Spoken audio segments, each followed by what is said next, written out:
When we first arrived into China, we expected what Western media often portrays: crowded cities, strict rules, and a culture that felt worlds away. And while some of the stereotypes hold some truth, what we discovered after stepping foot in China was amazing.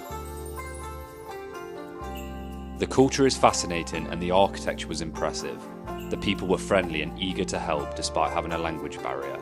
And finally, the cost of travelling around China is what shocked us the most. From jaw-dropping natural scenery to bustling megacities, China genuinely has it all, and our perceptions of this country have changed dramatically ever since we arrived into what is now one of our favourite countries. These are our first impressions after visiting China.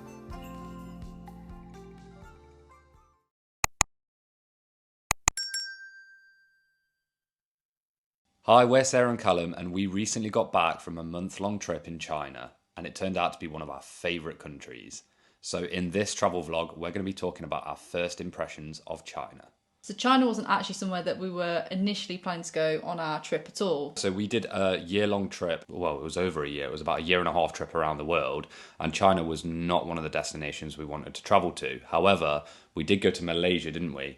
And we was wandering around a temple in Malaysia, and it was a Chinese temple, and we kind of fell in love with Chinese architecture. Yeah, I think the more sort of travelling we did and we could sort of see bits of Chinese influence in other countries that we were travelling to, and it was starting to become on our radar a little bit, and the more we looked into China, the more we saw how much it had to offer. So although it was never really on the top of our sort of list of places to go, or even really on our bucket list, it then, as we travelled more, quickly became it did. towards the top of the list. And then we basically looked at how we could get a Chinese visa, because that's always the problem. We managed to get a Chinese visa in Vietnam. So we might do another video about that if anybody's interested, because actually you can usually only get a Chinese visa from your home country, but Vietnam and Laos do offer you visas. So for us, that worked really well, because obviously China's right next to Vietnam, and we thought, okay, right, we've had all these signs pointing us towards China, and now we can get a visa. Yeah. So let's just go for it. Yeah, So perfect opportunity to go. with that, we got our visa and we thought, okay, we're heading to China. We knew nothing about what to expect, and everything that we did think to expect was not the opposite. Some things were true, not everything was true, what kind of the Western media portrays. So let's go into what our first impressions of China was like, and we're going to start with the cost. The cost of China really, really, really surprised us. We thought it would be expensive.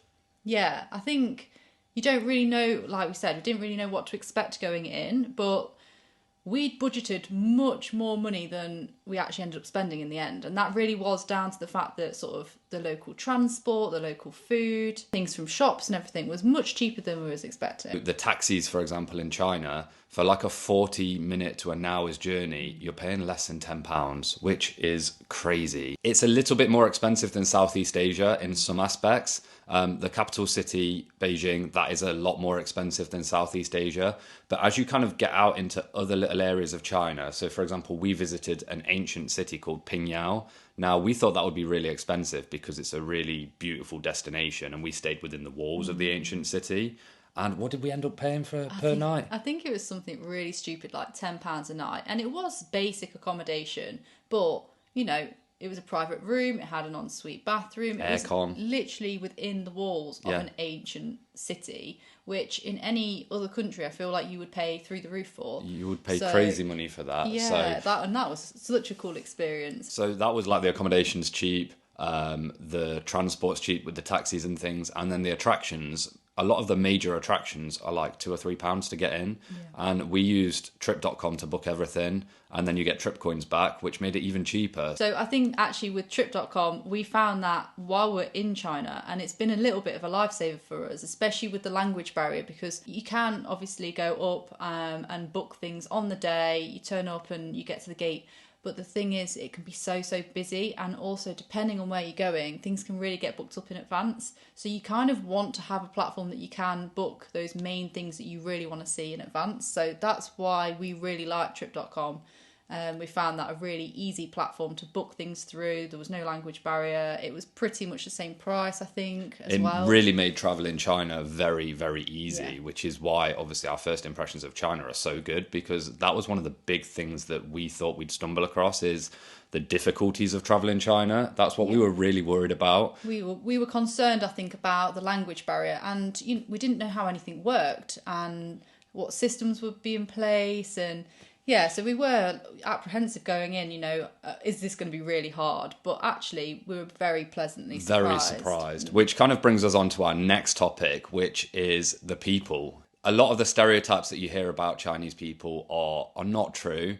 Some of them do hold some truth. So, for example, it is very, very busy. That is something that you really have to get used to. Yeah, there's a lot of people in China. So naturally, you get a lot of Chinese tourists also visiting the tourist attractions, not just foreigners. So it does get very busy and it can be very crowded.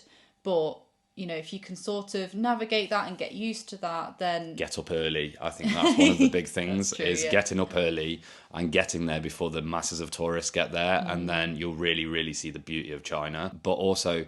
in terms of the people, like the subways and things, they are busy. But do you know what? Like everybody's really, really friendly. Yeah. Everyone was lovely, weren't they? They're lovely. And if you do notice a language barrier, then they'll try and go out their way to help you, even though there's a language barrier, which is really nice. Yeah. And then if you have anybody who speaks English, they just want to talk to you and they want to help you. So, for example, we was in a restaurant and we got a menu and we had no idea what we was ordering. We used Google Translate and even Google Translate wasn't telling us the right things. It was very complicated, very confusing, and we definitely needed some help in that situation. And we had the most lovely girl come over. Yeah. And she knew some English, not loads, but she was so happy to try and help, and she was trying to translate between things to try and explain the menu for us. And she didn't have to do that. And we found that quite a lot in China, that people, if they had a bit of English, they were more than willing to try and go out of their way to help. To really help you. And then likewise, you get a lot of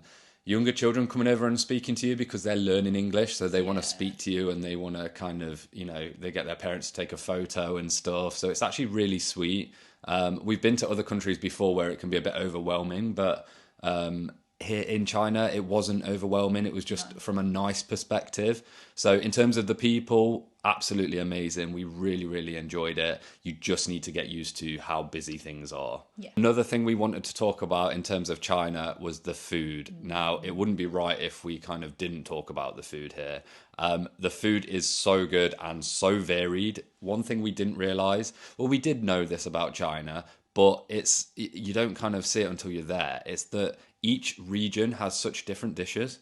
Yeah, that's so true. And they really vary. So you can be in a province that's like really famous for spicy food, and the one next to it is really not. Yeah. So it really does depend where you are as to what's available or what's the speciality in that area, really. So if you're really into food, then you probably want to like kind of research the top dishes for each province. It's almost like going into a whole new country food-wise for each province you go to. Food is very, very cheap, very affordable, and there's lots of restaurants. You can go and get street food, that's quite common. I think there's just lots of different options, so you can really sort of do it based on your budget. So if you've not got a huge budget for food or for a China trip in general, you can find those cheaper options, or you can go and spend a lot in a restaurant. So it really just depends. But Yeah. I mean, saying that, we did eat in quite a few restaurants, and we didn't spend an awful lot. So no, not an awful lot of money. One of the things we did was we got a big roast duck, for example, and a full roast duck in the UK. That would cost you probably £35-40 for a full roast duck. China, it was more £17-18. So like the value for what you're getting is absolutely amazing. Next, we wanted to talk about the technology. Now, China is leagues ahead of Europe in terms of technology. Yeah. It's something that absolutely shocked us. So, for example, we went to a train station and the train stations are crazy. So, like, we describe the train stations like airport size. especially in the bigger cities. Oh, Yeah. my word, like Beijing, the train station there, it was huge, like absolutely massive. And that's like one of 4 or 5 train stations, and they're all massive. So kind of the technology there is amazing though, because for example, you go into a train station, you can scan your passport. No, it's not even your passport, is it? Your passport's already scanned. So basically, you use your passport to get into all of the train stations. Everything's done on passport. But then you can go up to like this screen and you can kind of get it to scan your face. And then once it scans your face, it tells you where you need to go in the train station. It was like amazing. And that's just one thing. Yeah, and we found that with the attractions as well. So, for example, we went and saw the floating mountains. And on the first day, we showed our ticket, which is everything's QR codes, by the way. So, which is, again, just shows how advanced, I guess, technology is over there, because you pay for food with QR codes, you pay everything you can think of. Nothing is cash. Nothing, everything's cashless, everything's just through your phone, through apps on your phone. So that's amazing. And that, again, helps with the language barrier, really. It really does. But going back to the floating mountains, on the first day, we scanned our QR code as the ticket to get in. And the second, third, fourth day, we just literally walked in with our face. Just it's our face faces. recognition. Yeah. So, it's all of that element. And that's literally just a tourist attraction. So it's pretty cool. In a lot of the attractions, they tend to do light shows and things as well, which just make the attraction even better. So, for example, we was in the ancient city, and along the walls of the ancient city, they projected this amazing light show all across the walls, where like we've never really been anywhere else in the world where they do that, or they do it as good as China does it. They take it to a whole new level. There's like drones, there's everything. So really the technology in China is just kind of next level. Yeah, I think the modern aspect of China is just awesome. Like the cities are just top notch. We've not been to any cities like we have in China. Yeah, all of them as well. Like Guangzhou was amazing, Chengdu was amazing, Xi'an was amazing. They're all amazing cities. Like you will not find cities anywhere else in the world. The only other place would probably be Japan, or maybe Korea, but China has just got so many good cities because the technology is just amazing over there. So we said at the very beginning that one of the reasons that we wanted to go to China in the first place is sort of the influence we'd seen. So mostly in like the architecture and buildings, and that again when we got to China was really, really good. We absolutely loved going around all the different tourist attractions and really seeing the sort of ancient architecture of China. Yeah, especially in places like Beijing and Xi'an. Like obviously the Great Wall, it's called the Great Wall for a reason. It's absolutely amazing.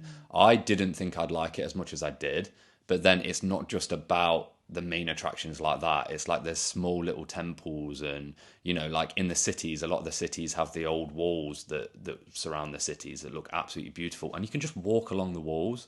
It's amazing, isn't it? Yeah, like a lot of attractions like that in Europe and stuff, you're very restricted on what you can do, whereas I feel like in China they're quite open to let you walk along the walls of the ancient city, and nobody's there, nobody's doing it, which is strange considering how busy other attractions are. Yeah, the architecture is absolutely incredible, but also the nature side of China. The nature side of China absolutely shocked us, and we didn't even see that much of it, which is why we want to go back again to see more of the natural side of China.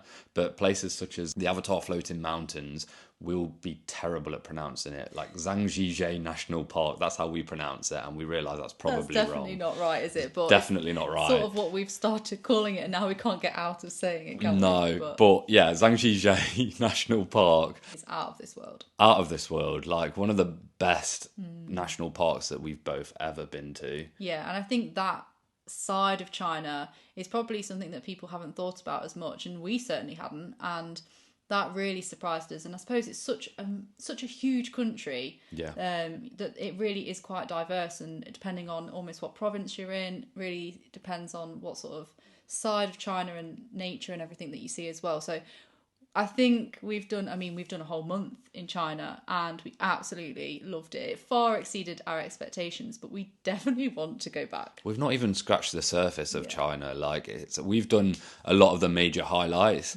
and there's still another million major highlights for us to see what it feels like. So we've not even scratched the surface, and the natural side of things there, just absolutely beautiful. So yeah, if you want to go China, then I would say to try and add some of the natural side of China in there, and not just visit all the cities, as incredible as they are. Our first impressions of China really changed our perspective, and that's why we can't wait to share even more of our experiences from this country. In our upcoming China series, we'll be sharing all of the travel tips you need to know to enjoy China just as much as we did.